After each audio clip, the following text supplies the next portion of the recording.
Bonsoir à toutes et à tous, bienvenue sur ma chaîne, bienvenue pour ce moment partagé. Alors ce soir, je souhaite donner quelques détails complémentaires à la formation que j'anime ce week-end, donc 16 heures de formation autour de l'enjeu de la relation, donc le cerveau droit et l'intuition, et tout ce qui finalement gravite autour de l'intuition. Ce côté très conceptuel qui amène toujours à un peu d'inquiétude, un peu d'inconnu, parce que bien évidemment, on ne maîtrise absolument rien. Et donc, on s'attend toujours à entrer dans un domaine où on se dit que l'ésotérisme est au centre de tout.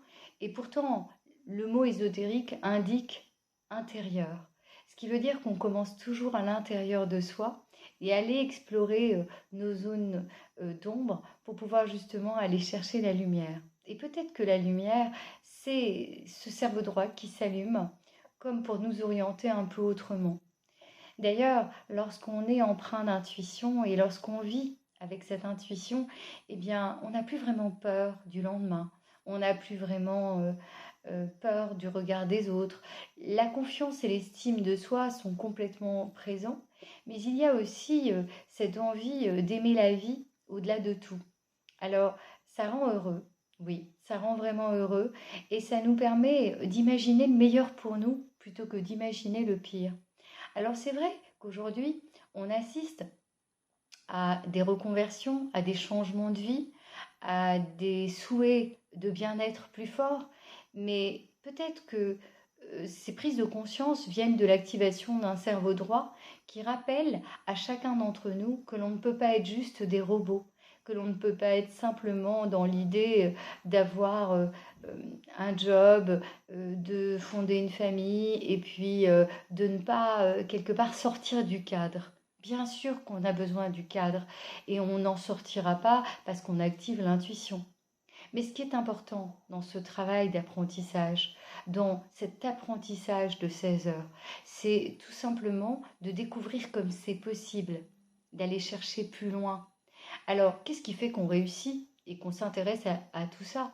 Alors souvent, on s'intéresse au cerveau droit quand dans la vie, on a eu quelques événements surprenants qui nous ont rappelé que l'irrationnel était partout.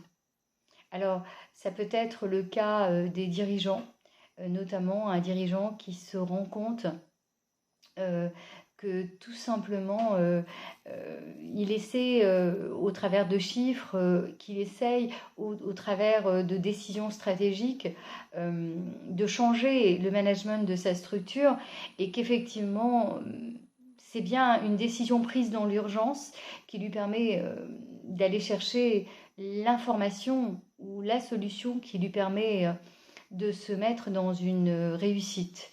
Alors, si on lui demande comment il a fait pour finalement décider, eh bien, il sera peut-être pas capable de l'expliquer de manière rationnelle. Pour lui, c'était peut-être évident.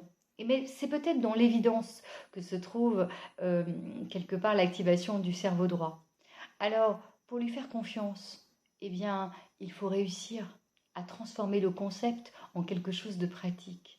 Donc, le temps de 16 heures, on va donc définir les concepts de synchronicité, de signaling, de synchronisation, de tous ces éléments fondateurs qui permettent d'aller à la rencontre du cerveau droit de façon complètement calme et zen.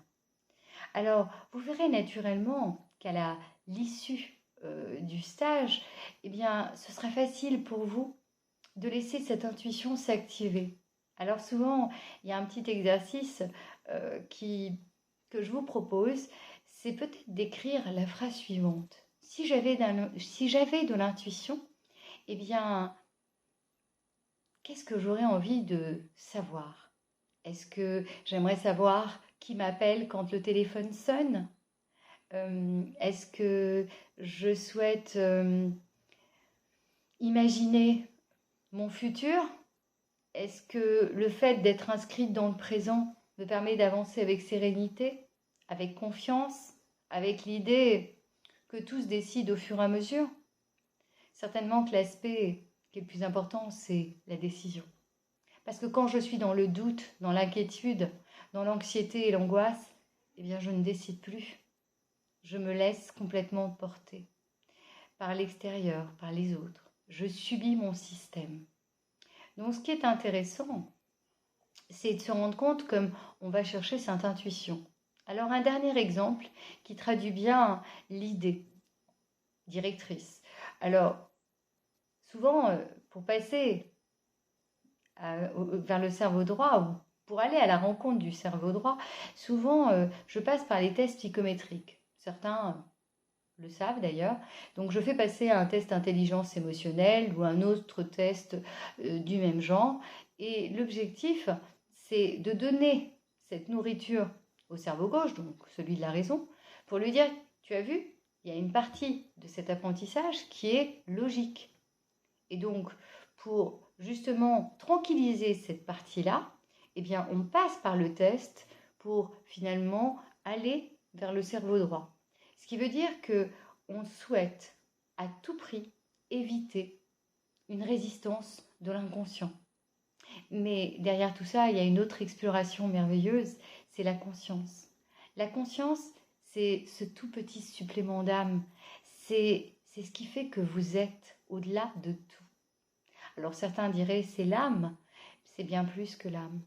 C'est plutôt le soi, tel qu'il est défini par Carl Gustav Jung, cette partie de nous qui nous veut du bien et qui nous rappelle en permanence que nous avons toutes les ressources dont nous disposons pour aller encore plus loin.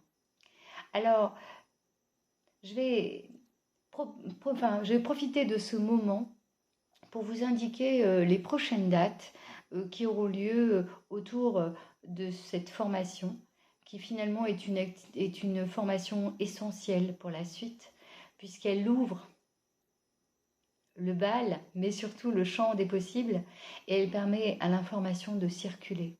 Et dans le groupe, il y a de la richesse, du partage, de la réussite. Donc en attendant, passez une belle soirée et à bientôt pour d'autres vidéos.